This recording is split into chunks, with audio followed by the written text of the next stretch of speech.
Mom, can we get Ninjutsu Sora 4K? No, honey, we already got Ninjutsu Sora 4K at home. Mom, can we get X2V2? No, honey, we already got X2V2 at home. Yes, that's right.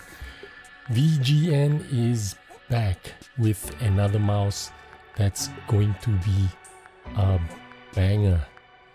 4K compatible, 130 hours of battery life, all for $50 shipped.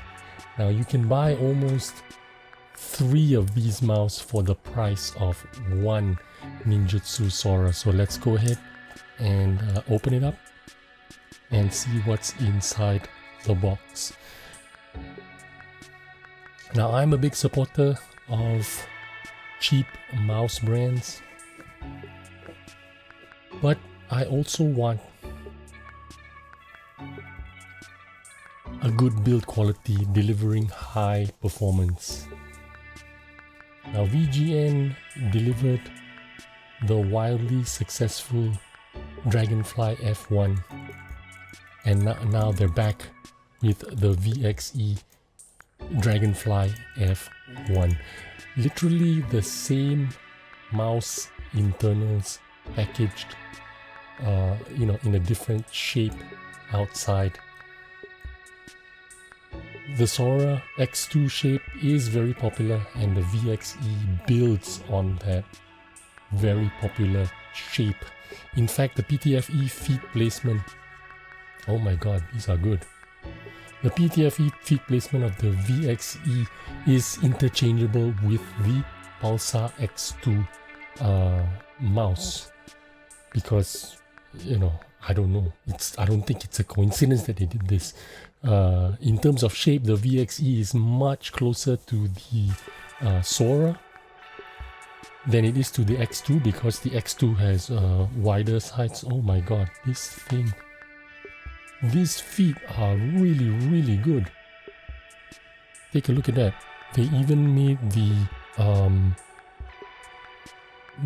what is this? What do you call these? The indentations, so you can pry open the feet if you want to. Now, I know VGN are very experienced in making good shit, but this is really exceeding my expectations so far. The way it feels, the quality of the feet especially. I'm really particular about feet, because I feel like this is the most important part of the mouse to me. Okay, the dongle is not here, so let's just close back that door. The design feels like it's the same as the old Dragonfly, where the door is DPI button here, on off switch here. This feels a lot like the endgame gear. It feels a lot like Ninjutsu Sora. Very nice feeling. I prefer this shape over the old Dragonfly F1 Pro Max and the F1 MOBA, both of which I had. I picked the white color because my last mouse was the Dragonfly MOBA with the black color, which I thought the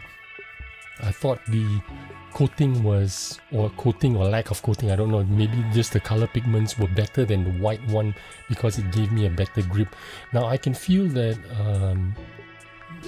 I don't know if this has a coating or does not have a coating, but it feels very smooth to the touch. I feel like it's going to be slippery for me. That's my first impression. As you can see, I have really sweaty fingers and palms. It's already leaving water on the mouse as I'm playing with it right now. It's 91 degrees with 71 degrees humidity right now, and I feel like I probably need to have grip tape on the sides. Now this mouse is the Pro Max, which means this one comes with Kale switches. From the build quality, it looks like the panels look a little bit wider than the old Dragonfly, the F1. The panels, the gaps look a little bit wider, and it doesn't look too bad, but I feel like they could have made it a little bit tighter since they already have the know-how to do it. But maybe there were some limitations to what they can and cannot do. I don't feel any kind of flexing going on. It's not moving. It's not making any kind of sound. Oh, there's a little bit of creaking here, which is expected because when when you have a new mouse, they screwed it in, and when you put pressure on it, you're just shifting it a little bit from its original position. I did get one or two creaks here. There was one here. And there is a little bit of flexing here. Very, very tiny, nothing that would affect me in actual playing. Let's take a look at the rest of what's inside the box. I suppose it's just the standard, the usual stuff, which is your cables, dongles, maybe even a grip. No grips. No grips. Just some literature, some extra feet. Oh, there is grips. There you go, white grips. And these are pretty thick grips, which I'm not really a fan of. I like that thin ones. There are some corner skates so that you can swap them out to these four-cornered skates if you wanted them to. They're also PTFE, but yeah, nothing spectacular, and I like it. I like that there is nothing spectacular because this keeps the cost down. $50. The skates are insanely good. Check it out. The skates are insanely quick and smooth. I already know this is going to be an amazing mouse. Assuming that, nothing is wrong with it. 4K, $50. How do you beat this deal? No way you can beat this deal. Look at that shape of the mouse. Again, very Ninjutsu Sora, very Pulsar X2 V2, very Endgame Gear XM2WE. If you like those shapes, you can buy two of these for a price of one Ninjutsu Sora 4K.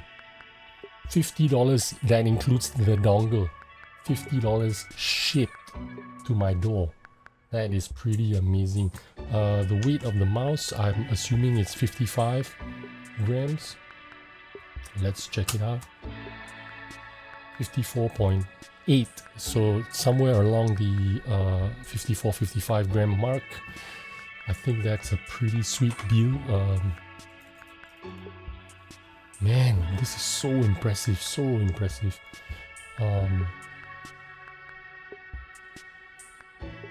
I think for 2023, 2024, this is the mouse to beat, man. There's nothing else out there that is delivering this kind of quality for this kind of price. Like I said, you can see on the feet that they've even beveled out the place where you can stick a coin in or whatever to remove the feet if you wanted to. And this is like the attention to detail that a bigger mouse company would do, like a Pulsar or or a Lamzu. They even beveled out the corners of the feet, so there's no sharp edges on the PTFE feet. They're all beveled out, so they're rounded and they're smooth. They don't make a sound. Man, that's amazing. These are the Huano switches. I don't know what switches are on the side, but if you get the R1 Pro, you can get Huano mouse 1 and mouse 2. These are Kale, sorry, not Huano. These are Pro Max. So with the Pro Max, you get Kale switches and you get a 500 milliamp battery, which works well. If you're going to run it in 4K, it'll last a week probably. If you're going to run it on 1000 polling hertz, you're probably going to get it to last 2 weeks. Man, what an amazing feeling mouse with amazing value for money. 4K compatible. That's the dongle. I'll open it in a while, and then I will follow up with a video in about 1 week or 10 days after I've used it, and I'll let you know exactly how I feel about this mouse. Right now, I'm blown out of this water, man. This is pretty amazing how good this is. If you take a look at the chart, let me show you what the Pro Max looks like. This is the silhouette of the Pro Max, and if you compare it with the Ninjutsu Sora, it is almost 1-to-1, except where the placement of the scroll wheel is. Obviously the Pro Max seems to have like a taller, or taller scroll wheel, while the Sora has a shorter one. If you compare it to the Pulsar, the side profile is exactly the same as well, but from the top down you can see the Pulsar has a slightly wider waist. If you compare that to the XM2 WE, again almost identical to the V1 Pro Max, so slightly wider again, but ever so slightly. The closest comparison is still going to be the Ninjutsu Sora, which is almost a 1-to-1 copy, and half the price, more than half the price. You can almost buy 3 of these for one Ninjutsu Sora shipped. Imagine the Ninjutsu Sora is $120 plus shipping. Let's say it's a $10 shipping, $130. You can almost buy 3 of these. Man, I don't know what to say. But yeah, let's follow up in 7 days, 10 days, and we'll find out exactly how good this mouse is. Thanks for watching. I'll see you on the next one. Bye bye.